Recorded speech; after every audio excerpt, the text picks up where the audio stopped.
त्रिपाठी अभी अचल मल्होत्रा कह रहे हैं, अचल जी कह रहे हैं कि भाई हमको आवाज उठानी चाहिए थी और उसके लिए बाकायदा पुख्ता ग्राउंड है हमारे पास। हम दुनिया की चौथी सबसे बड़ी अर्थव्यवस्था है, 140 करोड़ के देश हैं। दुनिया की कोई इकोनॉमी हमारी मार्केट में एंट्री किए बगैर सरवाइव नहीं कर सकती।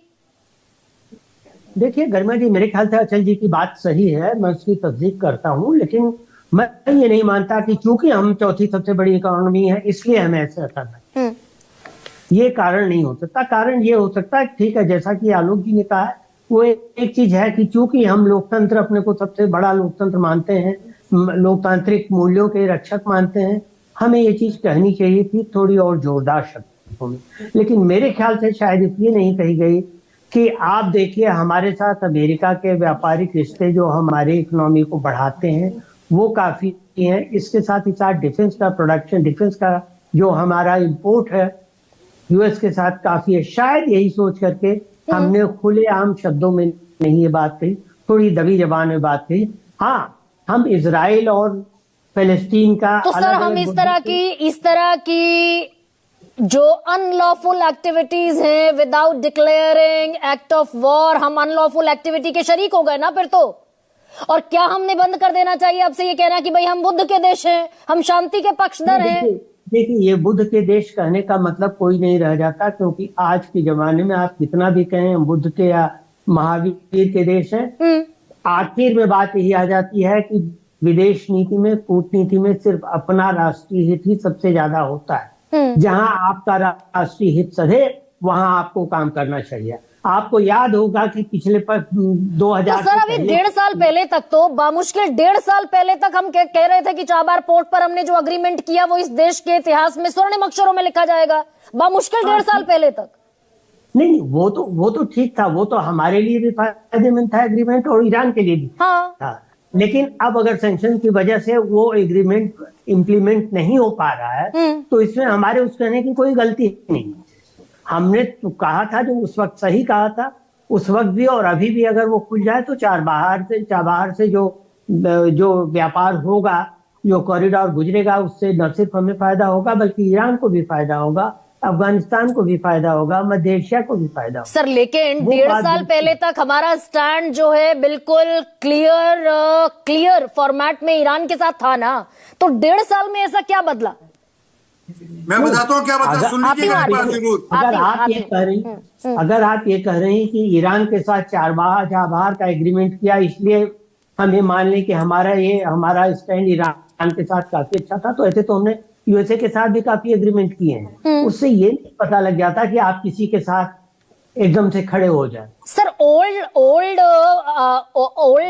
विद अ फ्रेंड कह लीजिए, ऑल विद अ फ्रेंड तो था ना ईरान हमारा भाई 2004 से, वो 1994 से जिस वक्त हम मुश्किल में थे, यूनाइटेड नेशंस में ईरान साथ खड़ा हुआ दिखाई दिया, तेल के मुद्दे पर ईरान साथ खड़ा हुआ दिखाई दिया। 1994 में था, लेकिन 1971 में क्या हुआ था, 65 में क्या हुआ था? ईरान किसके साथ? ईरान भारत के साथ नहीं था। तो हम ये नहीं कह सकते कि ईरान इस वक्त था इसलिए हमारा दोस्त है, उस वक्त नहीं था इसलिए हमारा दुश्मन। जैसे मैंने कहा, आपने भी कहा कि कोई परमानेंट बेटफोलियो नहीं होता है, स्थितियां बदलती रहती हैं समय के साथ। हम पिछले साल भी हमने इजराइल की भी मदम्मत की यूएन में कई प्रस्तावों में हमने हमास की भी मदम्मत की।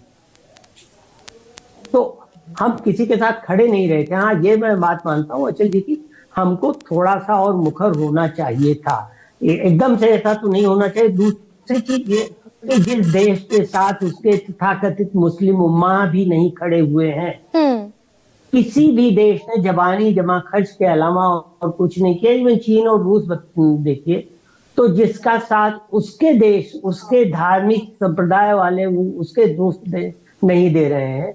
मैं तो समझ नहीं पाता कि ईरान को मुस्लिम ब्रदरहुड ने कैसे एकदम अकेला छोड़ दिया कि कोई भी स्टेटमेंट नहीं आया है। तो और सर इसमें हम अपने आप को भी जस्टिफाई कर ले रहे हैं कि मुस्लिम ब्रदरहुड अगर साथ नहीं खड़ा होता दिखाई दिया ईरान के, तो अगर हम भी नहीं खड़े हैं तो इसमें कौन सी विजय जी? इस पर एक छोटा सा फिर निवान के पास जाते हैं, इस पर छोटा सा मुझे क्लैरिफिकेशन आपका चाहिए कि भाई वो जो हित जिसकी बात हो रही है, जिसके चलते हम चुप्पी ओढ़े हुए हैं, जो कहना चाहिए था वो कहते हुए नहीं दिख रहा है, वो हित कौन सा है दरअसल?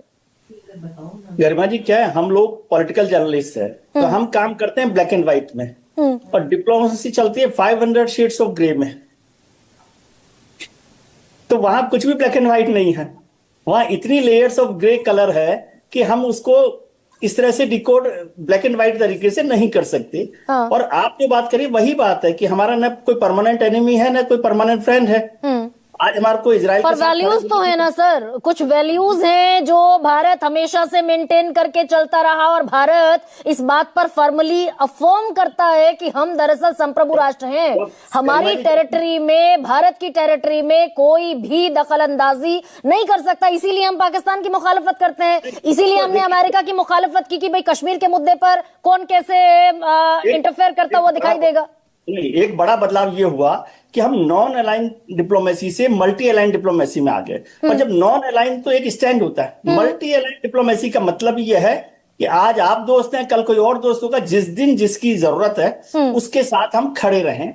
ये और ज्यादा बड़ा बदलाव हुआ है। और वैल्यूज कहने के लिए अच्छी लगती हैं, यूनाइटेड नेशंस भी उस पर कोई काम नहीं कर रहा, दुनिया के और देश भी कहा। आप यूक्रेन को भी देखिए, यूक्रेन के वक्त में यूरोप का कोई देश खड़ा हो गया आगे सामने आके रूस के खिलाफ? हाँ। कोई नहीं खड़ा हो रहा, जबकि वो तो पूरा का पूरा नेटो का कंपनी है। मैं आपकी बात से पूरी तरह से सहमत हूं, लेकिन फिर भी समझता हूं कि विदेश नीति को में सबसे बड़ा काम जो है ना, वैल्यूज से भी बड़ा काम यह है कि आपके नेशनल इंटरेस्ट क्या है। और इस पर मैं कह रहा हूं, फिर से आप इस पर बहस करवाइए कि क्या जो किया है हमने वो हमारे नेशनल इंटरेस्ट में है या नहीं है।